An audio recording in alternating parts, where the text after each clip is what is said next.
Estamos listos, creo, no sé, yo me estoy armando en realidad para hablar de este tema que es la sexualidad en los más jóvenes, ¿sí? Y hemos invitado al estudio, nos place que haya podido estar un rato con nosotros, el doctor Miguel Palmieri, sexólogo. Bienvenido, Miguel.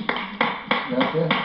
¿Cómo va? Muchas gracias. Estábamos, mientras iba a la cocina de Nico, hablando de nuestras realidades, de padres. El doctor Miguel Palmieri tiene 4 nenas. 4 nenas. Ya grandes. Son grandes. Las nenas. Sí. Han crecido mucho las nenas. Sí, sí. Y por supuesto un abrazo enorme de acá a la mayor, la colega, ¿no? La locutora.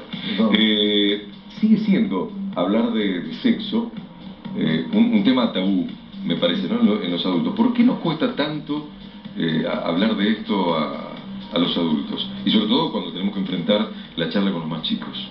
Porque aprendimos sexualidad como pudimos.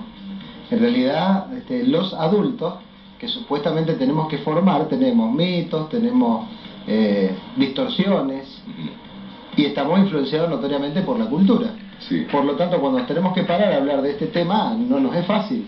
En general delegamos esto en otras personas que saben algo más del tema, ¿no? Entonces, ¿cómo hablar? Y yo diría que la respuesta no es simple. A veces un autor que se llamaba Slavi decía las terribles simplificaciones. Y esto no es lo mismo que venir y decir cómo hacer, cómo prender un determinado electrodoméstico, ¿no? Entonces por ahí cuando se dan recetas mediáticas, a los chicos hay que decirle tal cosa, tal cosa, tal cosa. ¿A qué chicos?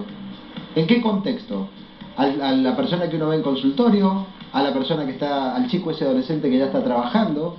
¿Al que vive cómodamente algunas facilidades de poder informarse? ¿O al que no tiene tiempo porque labura de la mañana a la noche? Sí. En este contexto cultural o en el contexto de Noruega, es decir, entender que la sexualidad es una cuestión que está íntimamente influenciada por la forma en la cual uno está insertado en la cultura, por la vivencia, por los momentos en los cuales está. Entonces yo diría que más que recetas de cocina, lo que hay que ir mirando es aquellas conductas saludables o no saludables para hablar de sexualidad. Y entender esto, si yo le entrego esto a otra persona, esa persona puede saber más de una parte de la sexualidad. Es decir, los médicos sabremos por formación, y esto es una de las principales dificultades que yo veo, Sí. no hay en la carrera de medicina una materia que se llame sexualidad o sexología. Por lo tanto, por eso no existe, no se pregunta. En psicología tampoco.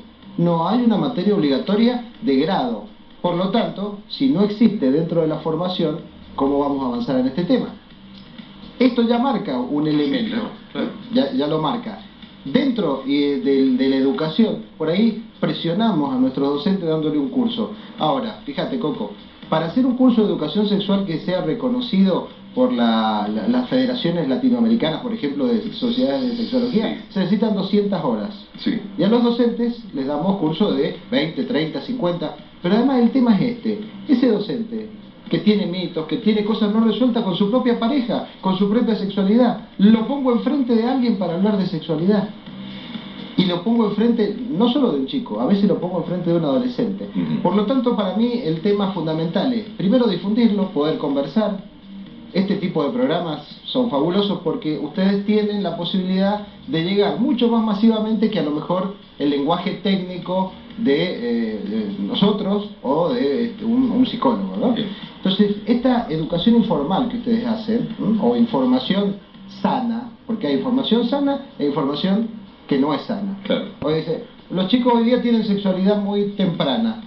Es por la educación sexual, es por los sexólogos, es porque existe esta idea de que si yo les doy información van a anticipar las relaciones sexuales. Nada que ver, está totalmente demostrado que uno retrasa las relaciones para una etapa, cuando tiene buena información, para una etapa un poco más madura. Lo que realmente hace que hoy día estén teniendo conductas peligrosas, que estén teniendo, yo diría, acciones irresponsables, no es la educación sexual, es la carencia y esa contraeducación sexual que hace la pornografía, la calle y sus mitos. Bien. Por lo tanto, creo que el tema es complejo como para simplificarlo en esta es la receta. Doctor, habló de lenguajes, de momentos para transmitir, de cómo transmitir conocimiento, de cómo abrirse a la charla para que se pueda desatar este tema. Sé que le preocupa particularmente que por ahí cuando se habla de educación sexual, se habla de esto en términos biológicos, ¿está bien? Pero quitando la parte de placer que tiene el hacer uso de nuestra sexualidad, ¿no? Yo recuerdo, por ejemplo, en la secundaria, agradecí profundamente que la charla que no tenía por ahí en casa la teníamos con un médico que era el encargado de la materia de biología, ¿no? Pero justamente nos explicó todo lo mecánico o lo que tenía que ver con lo biológico. Nunca nos habló del placer. Claro. Fíjate, nosotros respiramos sin saber que existen, bueno, sí, a nivel general, ¿no? A nivel médico no sabemos.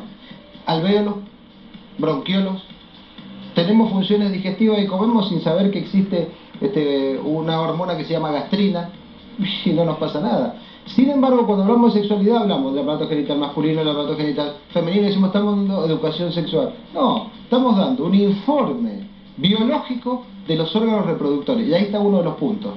No es lo mismo la sexualidad reproductiva que la sexualidad para el placer, y toda la educación ha estado armada para la sexualidad reproductiva. A ver, es una de las funciones de todo el aparato y todo el sistema, pero si pensamos que el periodo fértil de la mujer son 6 días, término máximo, estamos educando para 6 días. ¿Y el resto? La gente solamente tiene el celo, como los animalitos que solo hacen el amor en la etapa reproductiva. No, una de las primeras cosas que cambia en el ser humano es que no solo mantiene relaciones en la época reproductiva, sino fundamentalmente en la época no reproductiva, y ahí está el placer. Ahora, hablar de placer, nos moviliza, ¿no? Es decir, ¿de qué placer voy a hablar? Del que yo creo, de mi fantasía, de cómo me formé yo, de cómo me paro desde el placer para hablarlo. Por eso es dificultoso, por eso es más sencillo hablar de ovario, útero, trompas de falopio y pene que hablar de placer.